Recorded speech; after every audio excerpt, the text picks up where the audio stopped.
Olá amantes de terror e relatos sombrios, como vocês estão?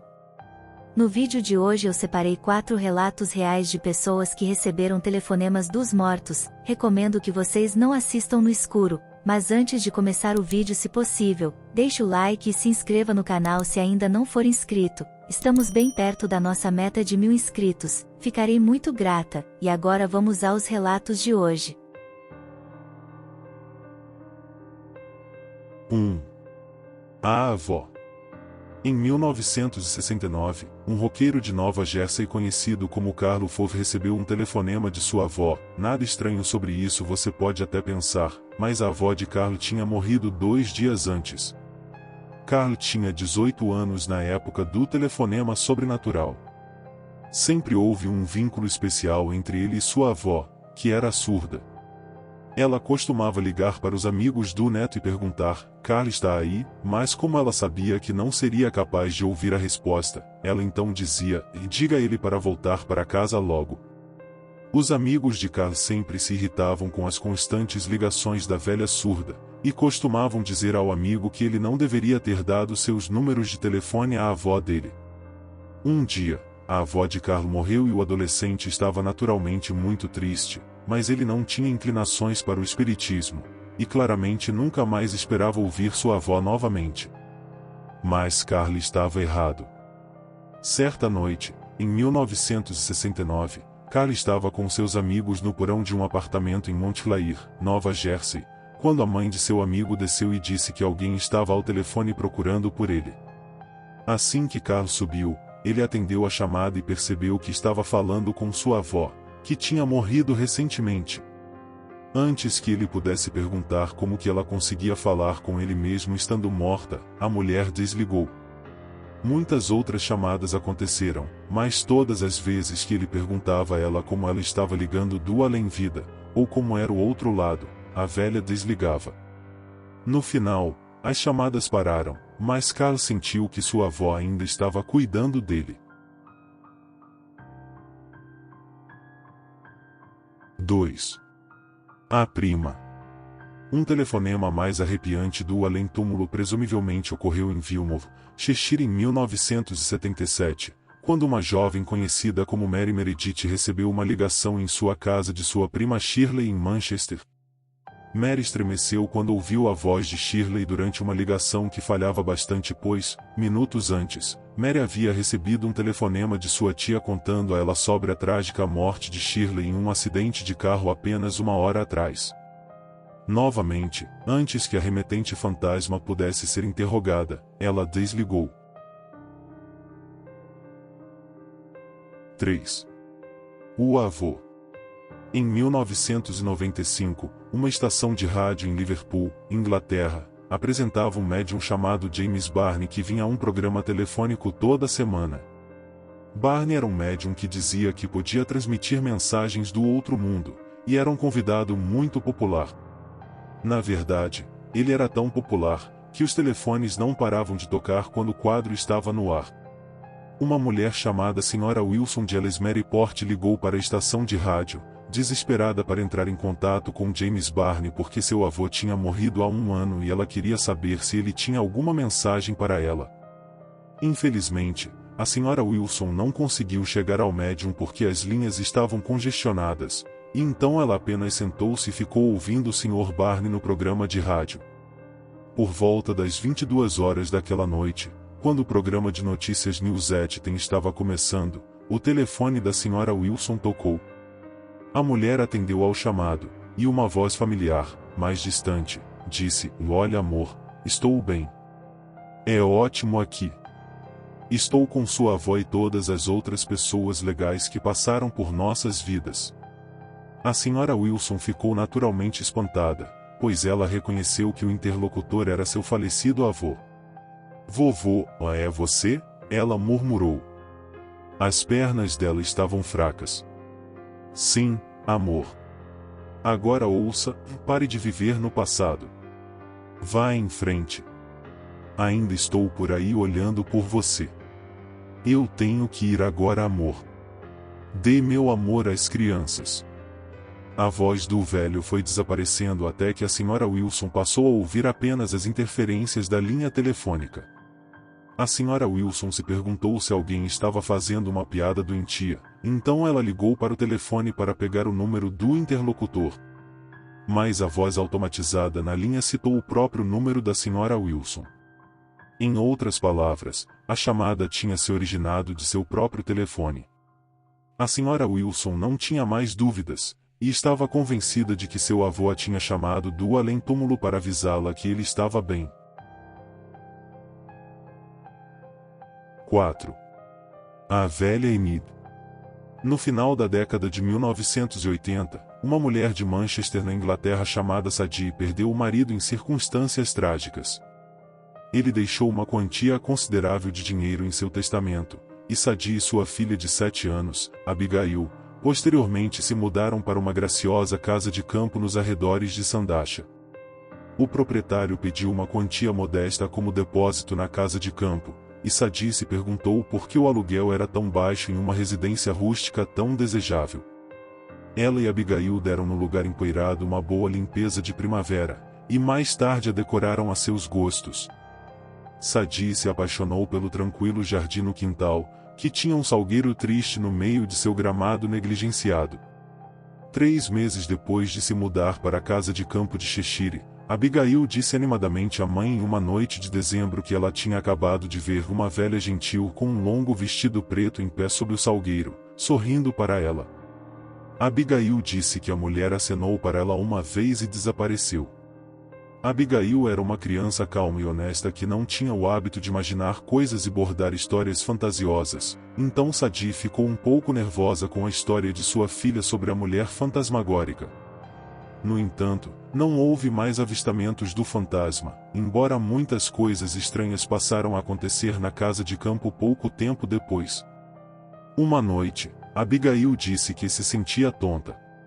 Sadie colocou sua filha na cama mais cedo do que o normal e supôs que a menina estava muito cansada, pois ela tinha ajudado no jardim, retirando as ervas daninhas das outras plantas.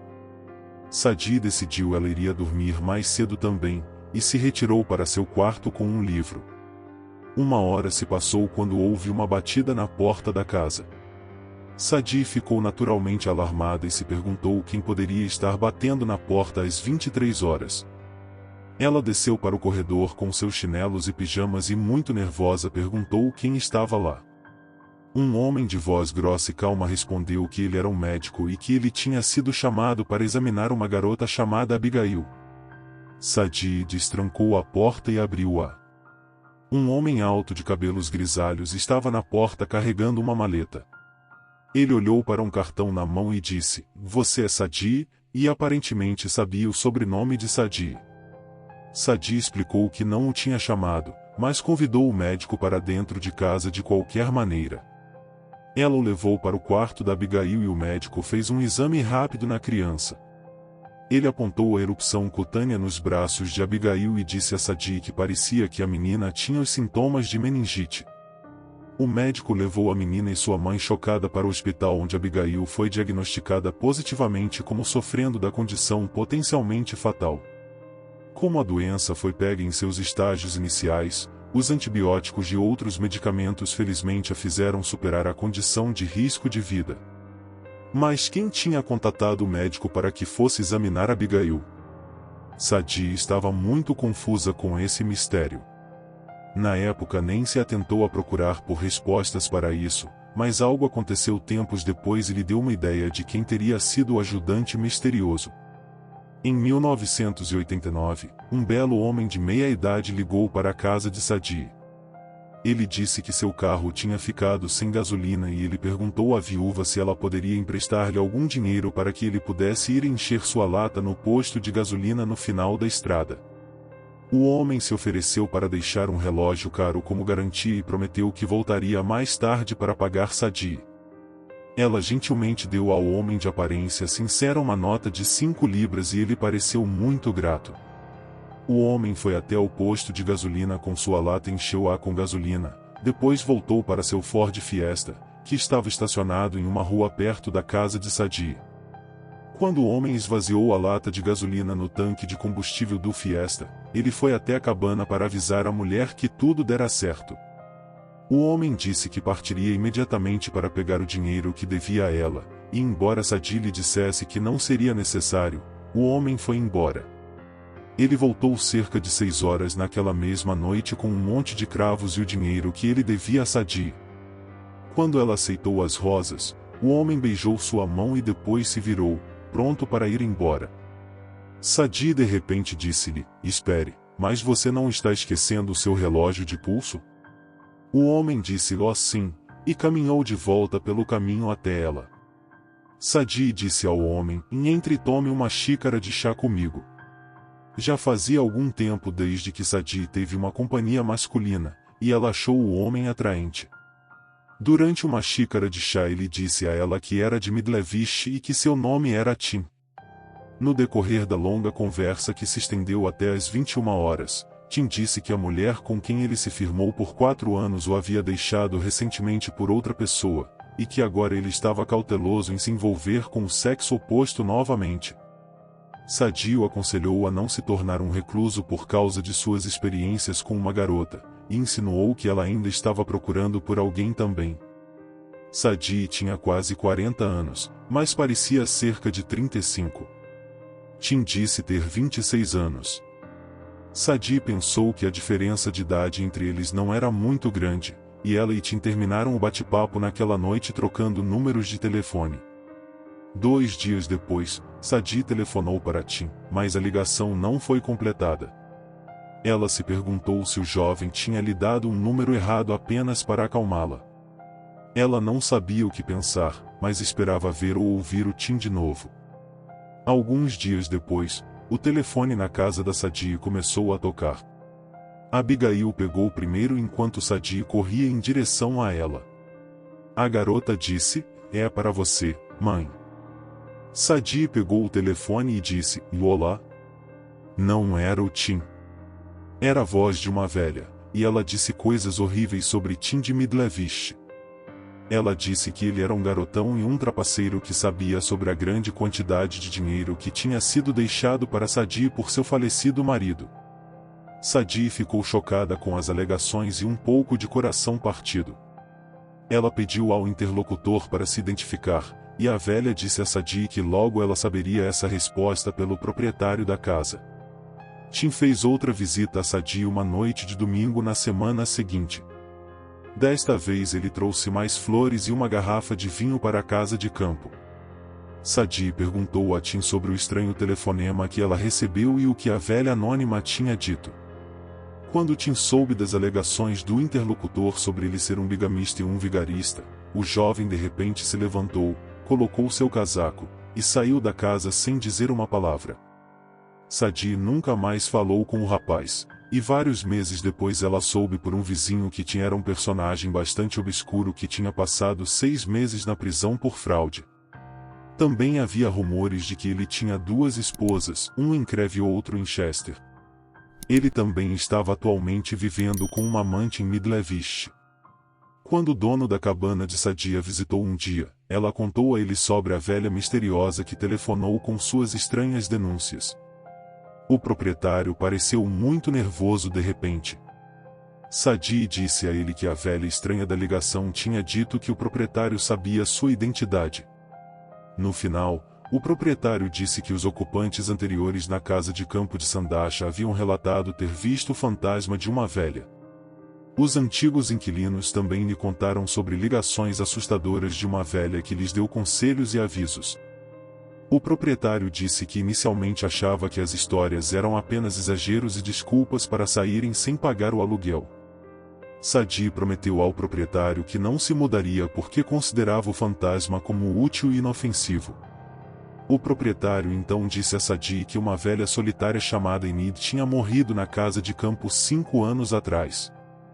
Ela tinha vivido na casa de campo por cerca de 20 anos, e era uma espécie de reclusa. Havia rumores de que ela tinha sido traída em sua juventude e nunca tinha se envolvido com homens novamente. A única coisa pela qual ela prezava demais era o Jardim dos Fundos. Uma tarde ela foi encontrada morta sob o pé do salgueiro no jardim que ela tinha tão carinhosamente cuidado. O legista determinou que Enid tinha morrido de um derrame fulminante, mas em poucos meses, os novos inquilinos da casa relataram ter visto o espectro de uma idosa atravessando o gramado no Jardim dos Fundos em uma noite iluminada pela lua. O proprietário confessou que ele também já havia vislumbrado a sombra da velha Enid durante uma noite de inverno. Ele a viu deslizar pelo gramado coberto de neve, mas quando foi investigar, não viu pegadas na neve recém-caída. O fantasma não telefona há algum tempo, mas sempre que o telefone toca, Sadie muitas vezes se pergunta se é Enid quem está ligando. Sadie não encontrou um outro homem e embora Abigail agora esteja casada, sua mãe não se sente sozinha, pois ela sabe que Enid está sempre por perto em algum lugar da casa. E aí, amantes de terror, o que vocês acharam dos relatos de hoje? Algum te deixou todo arrepiado? Para saber quem chegou até o final, escrevam a palavra ligação nos comentários. Vejo vocês amanhã para mais histórias assustadoras. Até logo!